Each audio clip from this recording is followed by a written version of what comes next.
Well, this month we're following a Nottinghamshire family as it tries to reduce its carbon footprint, something we're all of course being encouraged to do to fight climate change. Tonight the Nichols family find out what their carbon footprint actually is and try to make their diet more environmentally friendly with a little help from a special guest. Navtesh Johal reports. So you kindly sent me through some information. The Nichols family are about to have their carbon footprint revealed by Dr. Sandra Lee, an expert in the subject from the University of Leicester who's been crunching the numbers. The UK average is currently around 10 tonnes per person, and if I start with the grown-ups, because you're the highest ones, your average is about 14 tonnes each. It would be less. All right. We are pretty bad.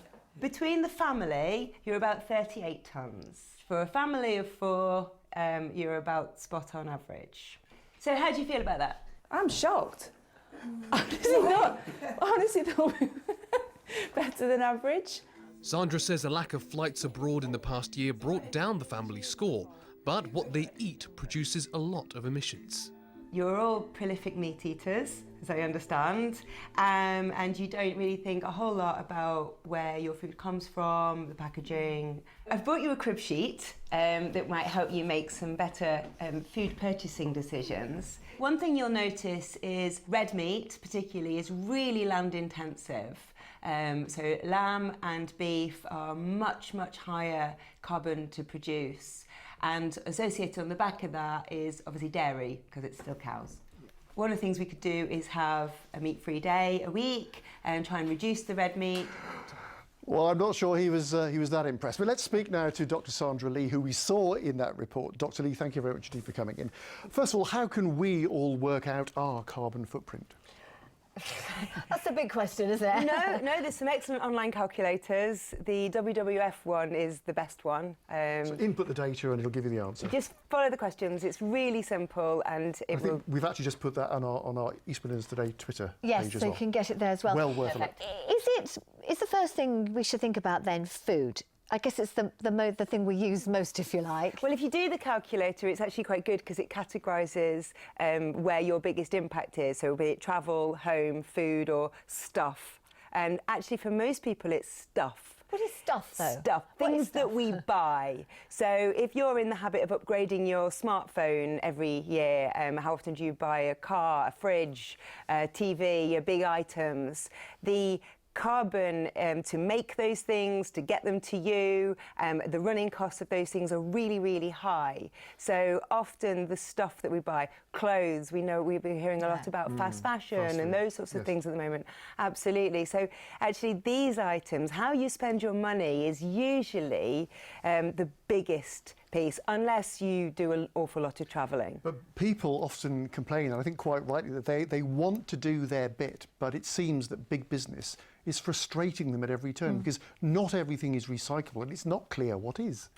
Absolutely, and my answer to that is go back to them. Again, big business want your money, so think about how you're spending your money. Go back to them, ask them. Often on companies' websites or, a couple of minutes on a search engine, you'll get an awful lot of information, and companies are being more and more transparent about this. If they engage a lot in this sustainability agenda, they will tell you. Right. So pick that company over someone else or lobby them.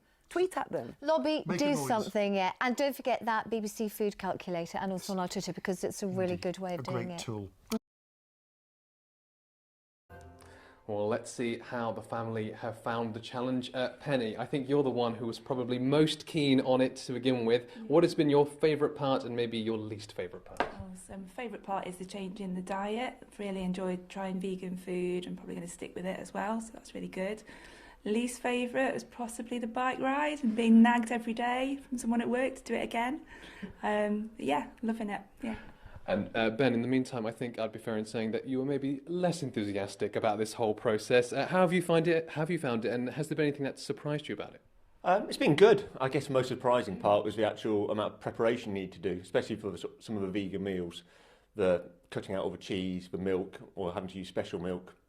I think that's been the sort of biggest surprise. You can't just go and cook a vegan meal just quite as easily as I would do a normal meal. And of course you had to reduce your energy, as we've just seen as well, so the house hasn't felt too cold, has it? No. I think it might have been a bit too warm beforehand, but we're all right now. Great stuff. Well, let's bring in Dr. Sandra Lee from the University of Leicester, who has been calculating the carbon footprint for the family for us. Sandra, can I just bring you in over here? So the moment of truth has arrived.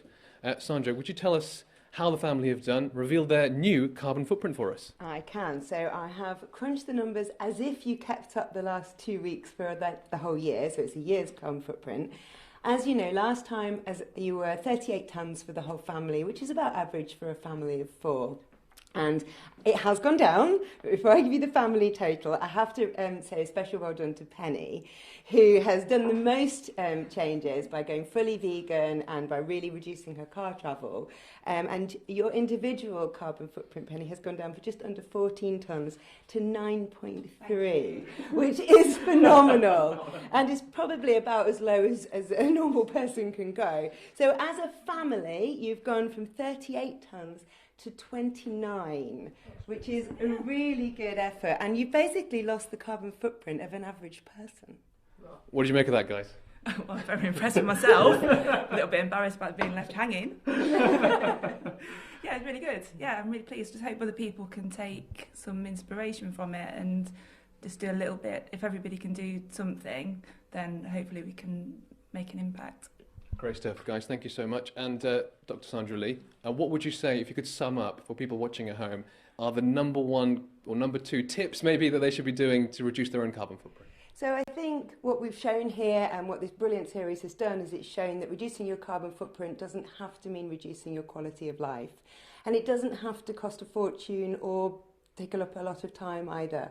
By doing this, by spreading awareness, by talking it through as a family, with your employers, your colleagues, your friends, what can we do to make a difference? And embracing maybe some slightly more healthful habits, a bit less car travel, more active travel, eating a few more plants. We can reduce our fossil fuel emissions, maybe get a bit healthier, and we can reduce our air quality issues and provide a better environment now and also for our children's future.